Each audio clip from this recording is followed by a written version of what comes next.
A gracious evening, televiewers. Many thanks for joining us on today's edition of Prime News on My Media Prime Television. I am Eileen Nsah.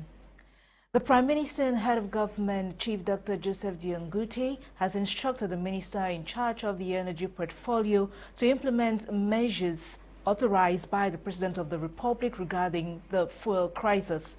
Chief Dr. Joseph Diongute was speaking today in Yaoundé during a meeting to assess the current situation and find solutions to the phenomenon of fuel scarcity in the country. Get it us right ahead with Catherine Ekongwe.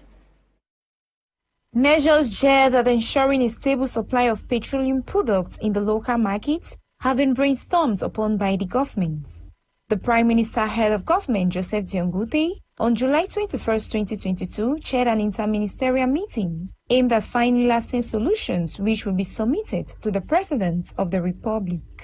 Members of government directly concerned with the fuel scarcity and its effect on the population were part of the meeting.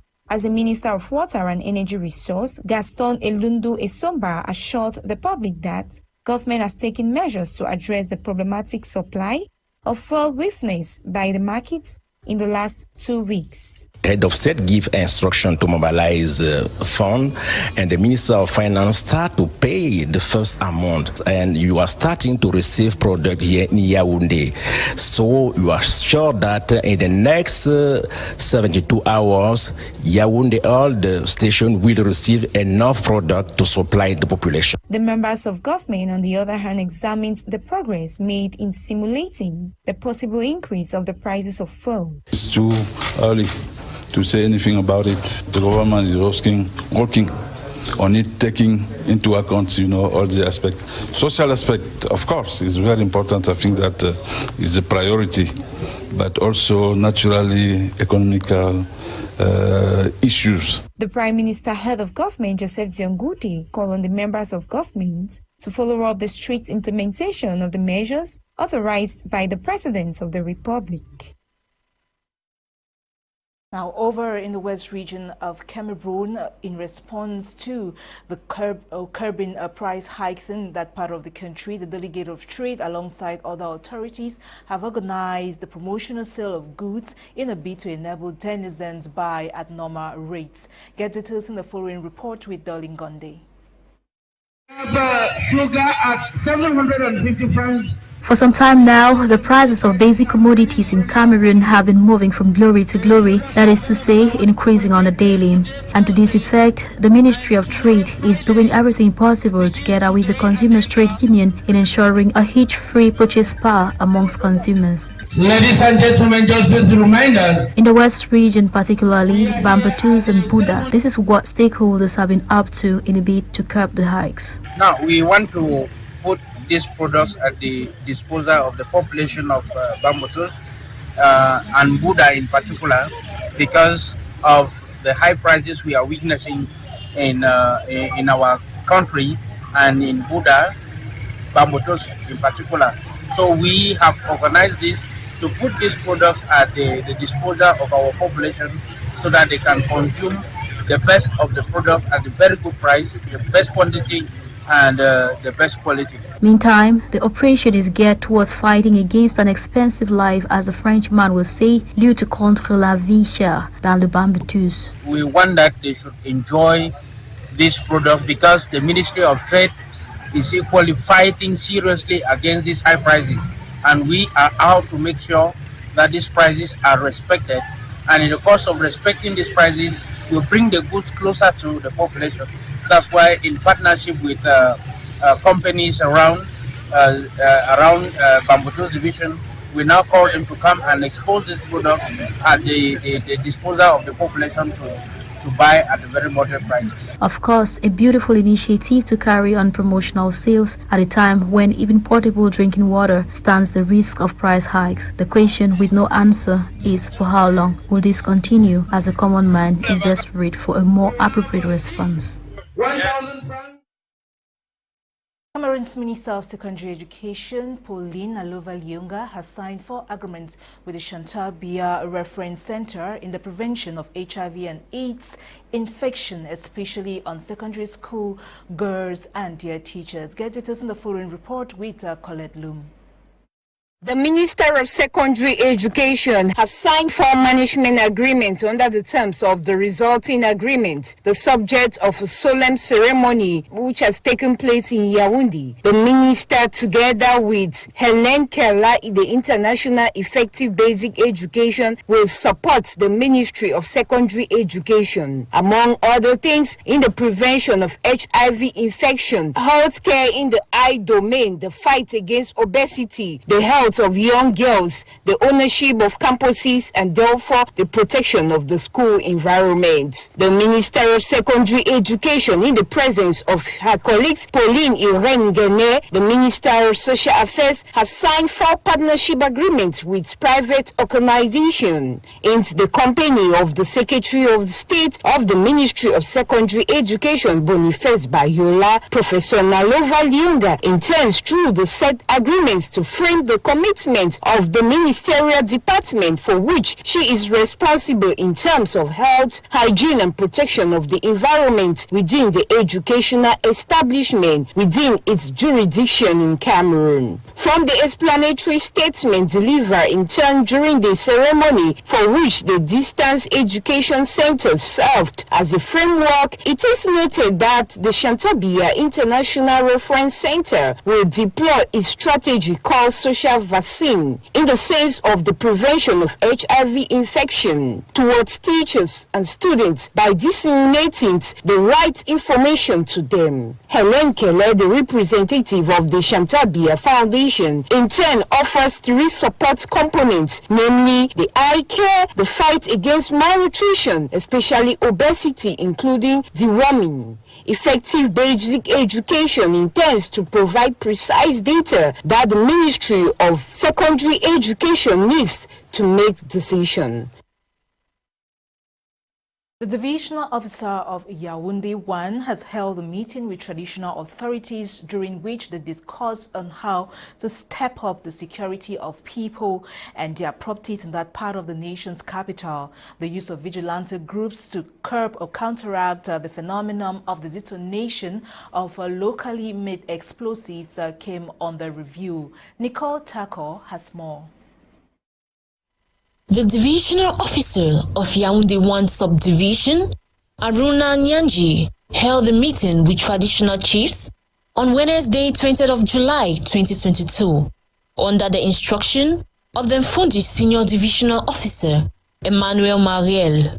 The administrative authority is on the front line to fight against insecurity in its command territory, which is the political capital of Cameroon. The need to step up security is prompted by the recent detonation of improvised explosive devices at the Mukolo market. I invite traditional chiefs to go and sensitize population. I invite population today to collaborate with law enforcement to be very careful, be very vigilant, and inform law enforcement about everything which they will see which is suspicious. Traditional authorities and forces of law and order, on the other hand, have been assigned to collaborate with the population to ensure security in Cameroon's capital city. Also, traditional chiefs have been asked to create vigilante groups and ask every household to participate and be active for their own good. If you think that there is something which is suspicious, you just blow and population should blow. At the end of the meeting, the traditional chiefs were given the missions to sensitize.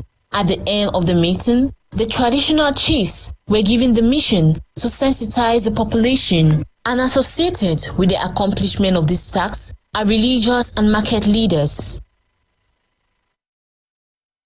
Orange Cameroon Foundation and its partners have launched the Braille app project in Yaoundé to assist visually impaired persons. The project, launched on July 18, 2022 in the nation's political capital, is expected to end on August 10th in the Littoral region, as Fonquinta tells us.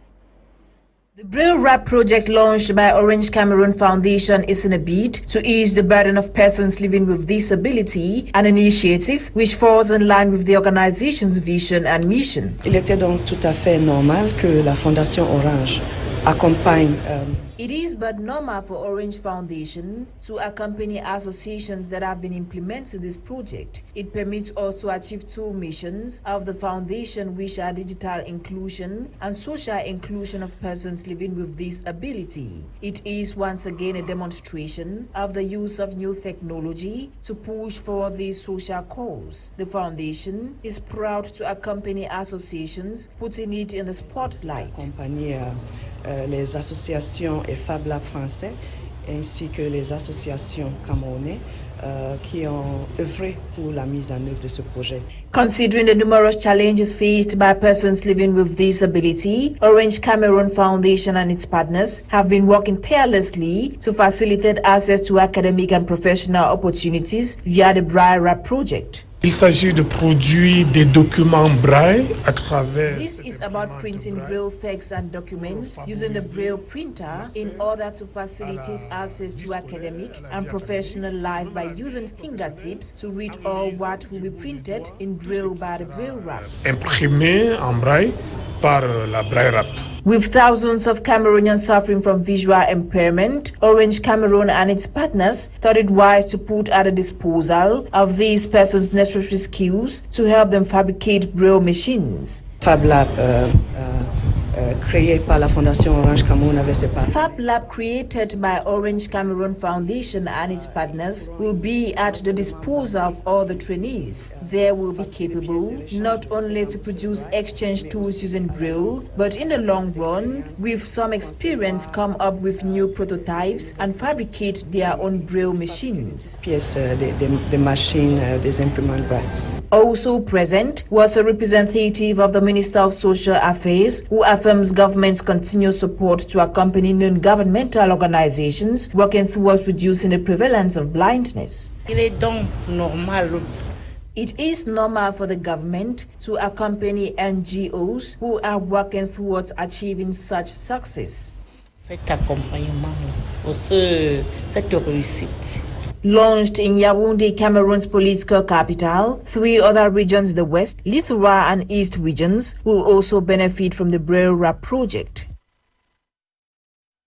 On our health page, Bukengo Worthy talks about typhoid fever, a common cold or a fever that is that comes from a bacterial infection and highly overlooked by many, yet takes the lives of more than 200,000 persons worldwide. Her reports.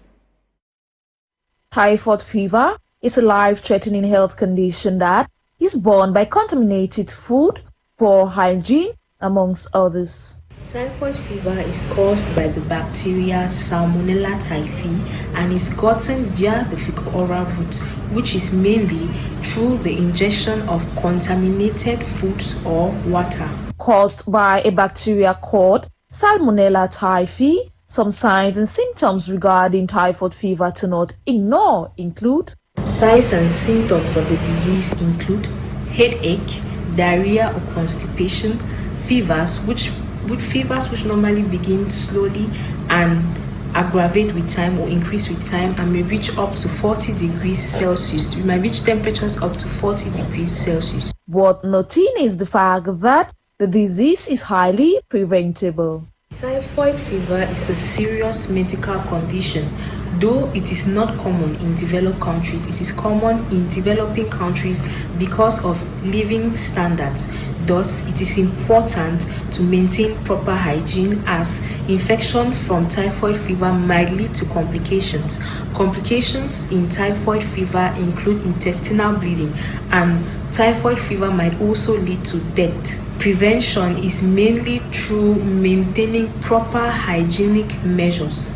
Washing of foods before eating, washing of hands before eating and after leaving the toilet. Vaccination is another preventive method. It should be borne in mind that though typhoid fever is considered homely by many, the disease affects an estimated 21 million persons globally and takes the life of more than 200,000 individuals yearly.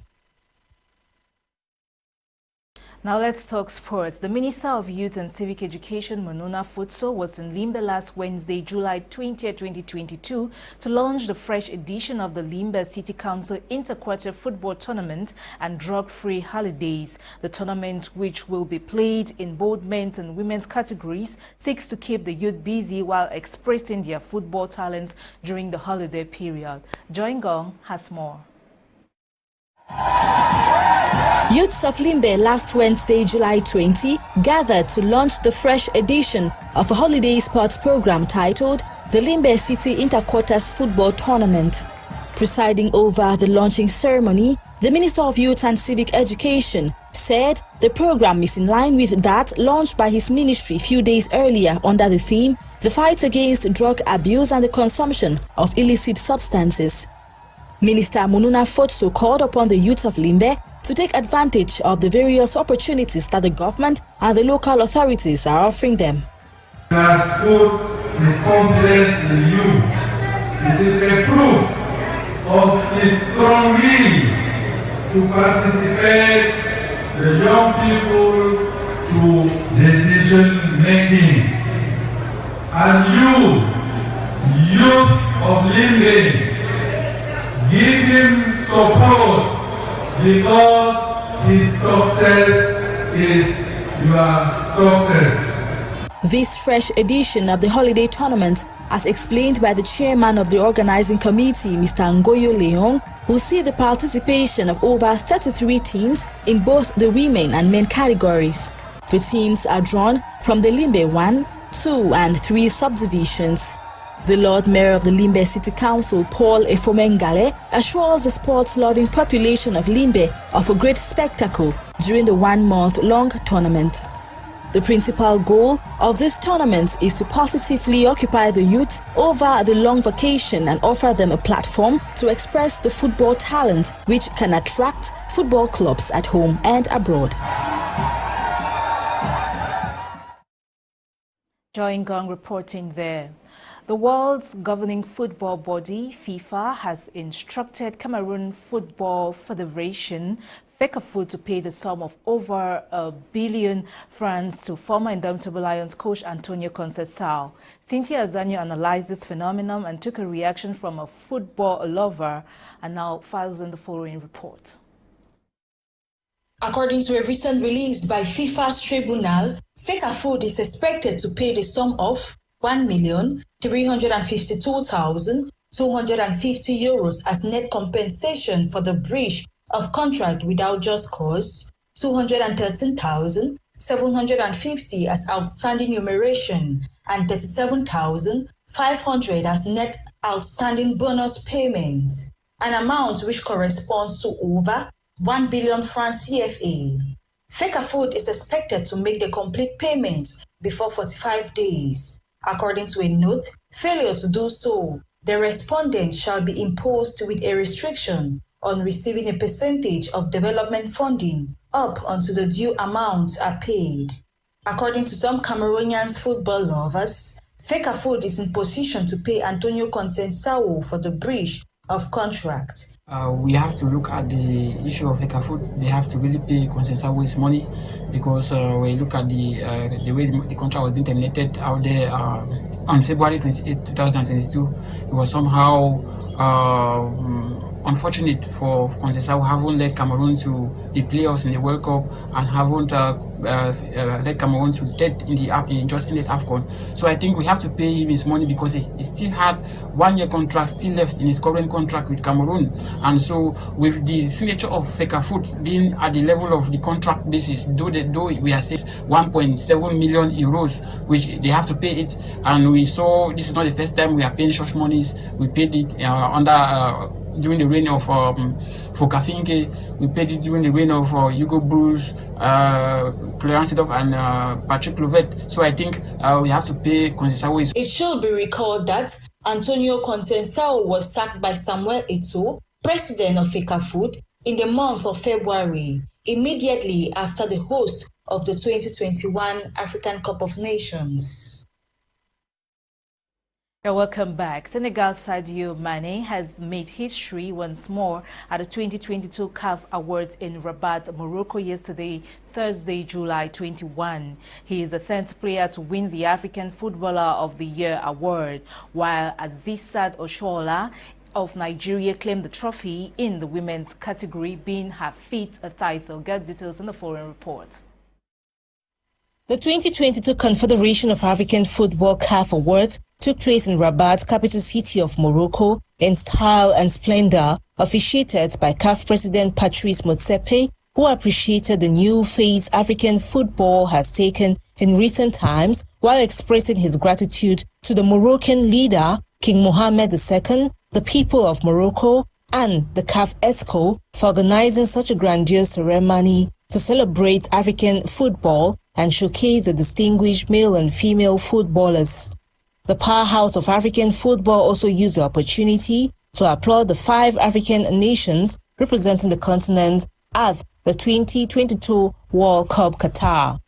The captain for the Senegalese national football team, Sadio Mane, claimed the trophy of the 2022 African Footballer of the Year in a tight contest with Liverpool teammate Mo Salah and Chelsea Senegalese goalkeeper Edgard Mendy. The Senegal forward Mane first won the African Footballer of the Year award in 2019. Meantime, Senegal was crowned National Team of the Year in the men's category. Asisat Oshoala of Nigeria was named Player of the Year, being her 5th win. Women's Club of the Year went to Mamelodi Sundowns of South Africa, while Wydad AC won the Men's Club of the Year. Inter-Club Player of the Year women's category was claimed by Eileen Badu, while Mohamed El Shenawi won the award for the men's category. Eileen Badu was also named Women's Young Player of the Year, while Pap Matar Sarr named Men's Young Player of the Year. Coach of the Year went to Aliou Cissé for the men's category, while Desiree Elise was crowned Female Coach of the Year for the 3rd time. Goal of the Year went to Pape Ousmane Sako thanks to his outrageous bicycle kick. And that concludes today's edition of Prime News on My Media Prime Television with me, Eileen. The news was produced by Akeba, Desmond, and coordinated and compiled by Faith Tata. Once more, thank you once again for following. Have a blessed weekend until Monday. Stay blessed. But remember that Prime Hour is up next with Kum Leonard and his team. Bye for now.